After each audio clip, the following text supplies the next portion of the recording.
Bismillahirrahmanirrahim. Assalamu alaikum my dear students. Welcome to lecture number 34 of grade 9 physics, date 4/5/2020.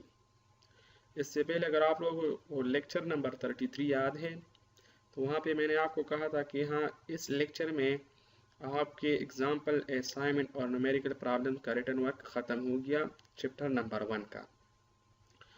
आज हम इसमें remaining जो written work of conceptual questions है वो start करेंगे। तो आज हम क्या करेंगे, written work of conceptual questions of chapter number 1। लेकिन इसके साथ आप स्टूडेंट्स अपने साथ ये होमवर्क भी नोट करें कि learn physical balance plus stop watch. आप क्या करें, फिजिकल बैलेंस और स्टॉप वॉच को लर्न करें। अच्छा, क्वेश्चन की तरफ हम बढ़ते हैं। तो राइटिंग का तरीका आप लोगों को याद है कि क्वेश्चन को ही ब्लू मार्कर से राइट करना है, फिर इसमें जितनी भी मेन हेडिंग आते हैं उसको भी ब्लू मार्कर से, और जो सब हेडिंग आ रहे हैं वो ब्लैक मार्कर से। और जब हम क्वेश्चन राइट करते हैं तो उसके बाद माइंड मैप बनाते हैं, फिर इसके बाद आंसर स्टार्ट करते हैं और आंसर को हम ब्लू मार्कर से, जैसा कि इसकी जो आंसर की लिखाई होती है ना वो हम यहाँ से इस तरह ब्लू पेन से लिखते हैं, जैसा कि यहाँ पे आप लोग देख रहे हैं ये लिखाई, ये आंसर की जो लिखाई नहीं है ये आप लोग ब्लू पेन से करेंगे। इसमें ये इंपॉर्टेंट वर्ड्स ब्लैक मार्कर से हाईलाइट करेंगे। तो उन्हीं मेथड से आप लोगों ने ये रिटन वर्क भी करना है। अच्छा, क्वेश्चन नंबर 1 क्या है हमारे साथ कि how technology is shaped by physics. Technology को किस तरह फिजिक्स ने शेप दिया है। तो हमने तो क्वेश्चन लिखे, अब नेक्स्ट टिक क्या होगा हमारा कि हम क्या करें, माइंड मैप बनाएं। सही है। तो माइंड मैप में हमारे साथ क्या है, यहाँ पे आप लोग देखिए कि टेक्नोलॉजी है, टेक्नोलॉजी हमारे साथ प्रैक्टिकल शेप है किस चीज का, फिजिक्स नॉलेज का। सही है। तो टेक्नोलॉजी हमारे साथ क्या है, फिजिक्स नॉलेज का प्रैक्टिकल शेप है। एग्जाम्पल्स क्या है, सिलिकॉन चिप है, इंटरनेट है, सेलफोन्स वगैरह है। तो ये रहा आप लोग के साथ माइंड मैप। अब हम आंसर की तरफ जाएंगे कि आंसर में क्या है। तो याद रखिए कि क्वेश्चन का जिस तरह आप लोग नीट नोटबुक्स में लिखते थे तो फिर इसकी अंडरलाइनिंग करते थे, तो बाकी आप जिस तरह इससे पहले रिटर्न वर्क करते थे अंडरलाइनिंग वगैरह, इसी ही तरीके से आप लोगों ने अंडरलाइनिंग सब कुछ करना है क्वेश्चंस के। सही है। फिर जो हेडिंग्स देते हैं उसका अंडरलाइनिंग आप लोगों ने करना है, फिनिशिंग लाइन सब कुछ नीट नोटबुक्स में करने हैं। अच्छा, आंसर क्या है, physics is concern with gathering knowledge and organizing it. Physics क्या करते हैं कि वो हमारे साथ रिलेट है कि नॉलेज को गैदर करे, इसको ऑर्गेनाइज करे, मीन एक खास तरतीब दे दे। फिर टेक्नोलॉजी क्या है, टेक्नोलॉजी लेट्स ह्यूमन और that knowledge for practical purposes. कि क्या करते हैं कि ह्यूमन इसी ही नॉलेज को प्रैक्टिकल पर्पस के लिए यूज करते हैं, मीन कि इसको जब हम प्रैक्टिकल शेप देते हैं तो वो हमारे साथ फिर टेक्नोलॉजी बन जाता है। Follows are few example in which technology is shaped by physics. इस तरह यहाँ पे हमारे साथ कुछ एग्जाम्पल है जो हमारे साथ एग्जाम्पल ऑफ टेक्नोलॉजी है, लेकिन शेप उसको फिजिक्स के प्रिंसिपल्स ने दिया है। फर्स्ट नंबर क्या है कि we use so many gadgets and other apparatus. हम मुख्तलिफ तरह के पुर्जे और इस तरह के अपरेटस आलात यूज करते हैं, like cellphones, computers and internet, TV, radio etcetera, through which we communicate easily. तो ये हमारे साथ इस तरह की चीज़ें के नाम में तो टेक्नोलॉजी के आते हैं, लेकिन ये जो काम करते हैं ये अपरेटस, ये हमारे साथ फिजिक्स प्रिंसिपल पे काम करते हैं। सही है। तो ये फर्स्ट नंबर एग्जाम्पल ताकि तो इसकी जरिए हम एक दूसरे के साथ आसानी के साथ कम्युनिकेशन बना सकते हैं। अच्छा, दूसरा क्या है, another important example of physics giving rise to technology। दूसरा जो फिजिक्स का इम्पोर्टेंट चीज़ है कि वो क्या है जिसकी वजह से हमारे साथ टेक्नोलॉजी बहुत ज़्यादा एडवांस हो गई है, इज द सिलिकॉन चिप। जो हमारे साथ सिलिकॉन चिप है, that brought revolution in the recent era, जिसने रीसेंट एरा में बहुत एक रिवॉल्यूशन लाया है। अब सिलिकॉन चिप क्या है, सिलिकॉन चिप हमारे साथ सिलिकॉन जो सेमीकंडक्टर मटेरियल है इससे बने होते हैं, और इससे जो मोबाइल या कंप्यूटर्स में हम आईसी मीन इंटीग्रेटेड सर्किट बनाते हैं, ये सिलिकॉन चिप हमारे साथ डेटा प्रोसेसिंग के लिए यूज होता है। अच्छा, तो क्या है कि physical phenomena is there behind every technology and therefore physics has a key role in the progress of humankind and in the improvement of quality living. की फिजिक्स क्या है कि हमारे साथ की रूल है for the progress of humankind, और उन्हीं physics की प्रिंसिपल की वजह से जो टेक्नोलॉजी बनती रही है उन्हीं वजह से लिविंग जो है, जितनी भी लिविंग थिंग्स है उन्हीं की लिविंग में क्वालिटी में बहुत ज़्यादा एडवांसमेंट आई है। तो यह आप लोग के साथ कंसेप्चुअल क्वेश्चन नंबर फर्स्ट। अच्छा, दूसरा क्या है क्वेश्चन नंबर 2। तो तरीका आप वही सेम फॉलो करेंगे, क्वेश्चन को ब्लू मार्कर से राइट करेंगे।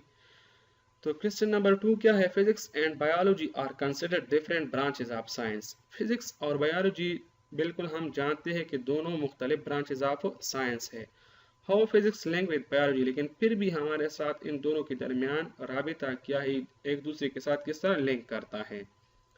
अच्छा, तो माइंड मैप क्या रहेगा हमारे साथ कि साइंस है, साइंस में दोनों ब्रांचेस है, फिजिक्स है और बायोलॉजी है। बायोलॉजी में हम क्या एक्सप्लेन करते हैं, लाइफ एक्सप्लेन करते हैं, लिविंग ऑर्गेनिज्म के मुतालिक बात करते हैं, और फिजिक्स में हम मैटर एंड एनर्जी के मुतालिक बात करते हैं।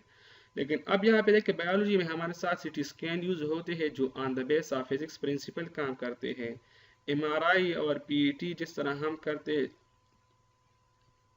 तो ये हमारे साथ क्या है कि इस तरह इस पे यूज तो बायोलॉजी में भी होते हैं, लेकिन काम क्या करते हैं कि फिजिक्स प्रिंसिपल पे काम करते हैं। तो ये जो सिटी स्कैन है, एमआरआईज है और पीईटी है, तो उसके जो यूज है वो हमारे साथ in the field of biology है, लेकिन on the base of physics principle काम करते हैं। तो इस तरह ये दोनों आपस में एक दूसरे को लिंक करते हैं।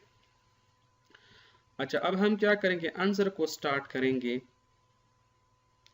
So physics क्या है कि the branch of science in which we study about the properties of matter, energy and their mutual relationship is called physics. Science की वो शाख जिसमें हम मादा, तवानाई और इसके माबैन ताल्लुक का जिक्र करते हैं तो उसको हम फिजिक्स कहते हैं। अच्छा, नेक्स्ट क्या है, बायोलॉजी क्या है हमारे साथ कि the branch of science which deals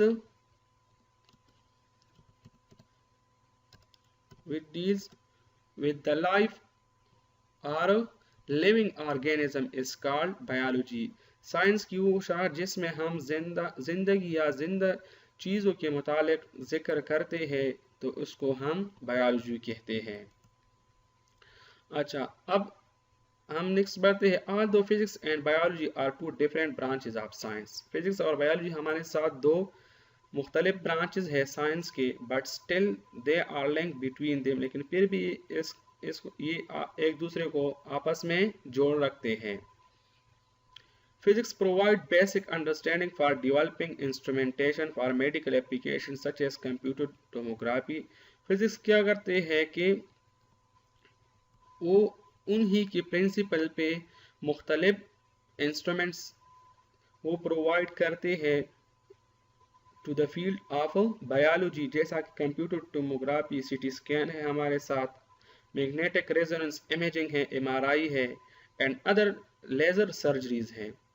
सही है, तो ये हमारे साथ क्या है, ये जो चीज़ें हैं ये फिजिक्स प्रिंसिपल पे काम करते हैं लेकिन हमारे साथ यूज होते हैं बायोलॉजी में।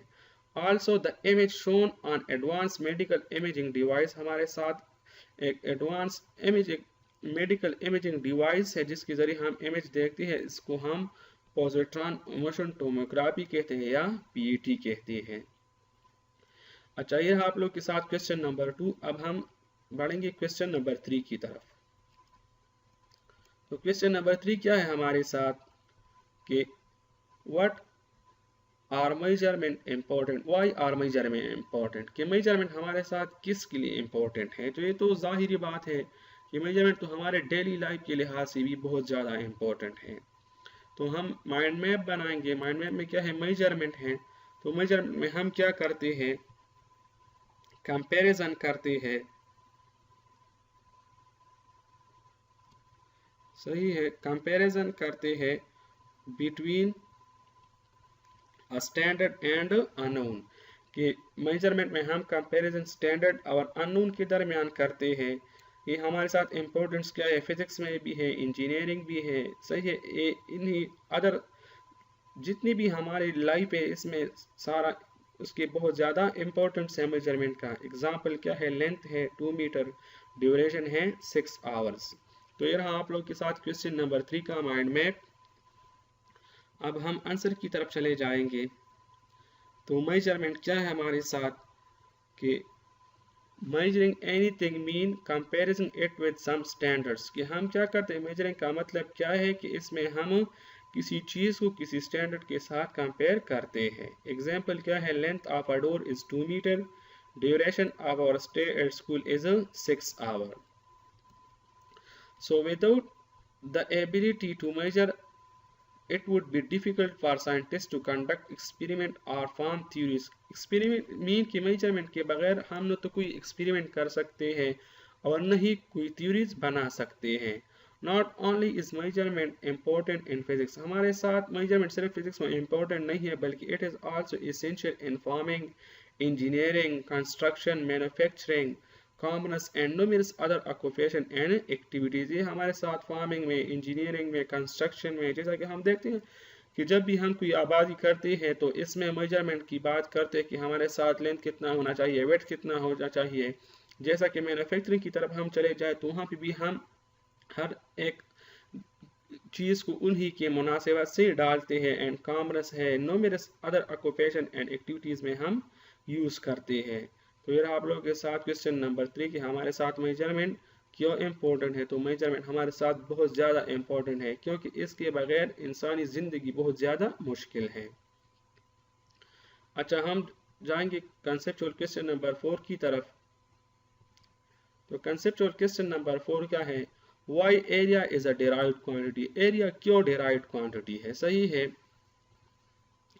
तो हम स्टार्ट करेंगे माइंड मैप से कि माइंड मैप क्या है। एरिया है हमारे साथ डेराइव्ड क्वांटिटी है, क्या है कि बेस क्वांटिटी की कंबिनेशन से हमारे साथ बना है। और किस तरह है कि इसमें हमने दो बेस क्वांटिटी, एक बेस क्वांटिटी मीन लेंथ और लेंथ को मल्टीप्लाई किया है। अब हम आंसर स्टार्ट करेंगे। तो अ डेराइव्ड क्वांटिटी क्या है, a derived quantity is a combination of various base quantity.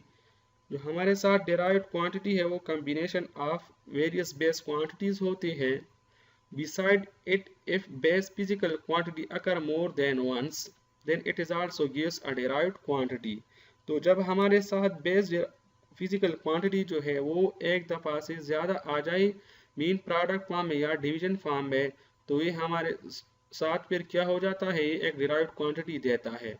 तो यहाँ पे डेराइव्ड क्वांटिटी जो है जब ये खुद सेल्फ की हालत में सिर्फ आ जाए तो सिर्फ प्रोडक्ट फॉर्म में आएगा, सही है। तो मीन कि यहाँ मोर देन वंस जब आएगा एक ही फिजिकल बेस फिजिकल क्वांटिटी तो वो आपके साथ सिर्फ प्रोडक्ट फॉर्म में आएगा, तो इस फिर आपको एक डेराइव्ड क्वांटिटी देगा। वरना अगर ये आपके साथ एक ही यूनिट डिवीजन फॉर्म में आ जाए तो फिर ये आपके साथ एक दूसरे को कैंसिल करते हैं। इस तरह इससे फिर आपको एक यूनिटलेस क्वांटिटी मिल जाएगी। तो मीन के मोर देन वंस का मतलब ये है कि हमारे साथ ये बेस फिजिकल क्वांटिटी सिर्फ ही प्रोडक्ट फॉर्म में आएगी। दस area is a derived quantity in which base quantity i.e. Length occurs twice, कि इसमें हमारे साथ जो लेंथ है वो दो दफ़ा आई है। मैथमेटिकली हम देख रहे हैं area is equal to length multiplied by breadth, और area is equal to length multiplied by length, क्योंकि ब्रेथ भी हमारे साथ क्या होता है, लेंथ होता है। तो इस तरह area is equal to length square, क्योंकि जब हम दो लेंथ को मल्टीप्लाई करते तो हमारे साथ लेंथ स्क्वायर हो जाता है। So the unit of area is metre square because m multiplied by n, क्योंकि हमने यहाँ एक लेंथ ये है तो इसका यूनिट b मीटर है और ये दूसरा लेंथ है तो इसका यूनिट b मीटर है। तो जब हम मीटर को मल्टीप्लाई करते तो हमारे साथ मीटर स्क्वायर हो जाएगा which is a derived unit, और ये हमारे साथ एक डेराइव्ड यूनिट है क्योंकि हमारे साथ एक डेराइव्ड क्वांटिटी का यूनिट है, तो इसलिए इसका यूनिट भी हमारे साथ डेराइव्ड यूनिट होगा।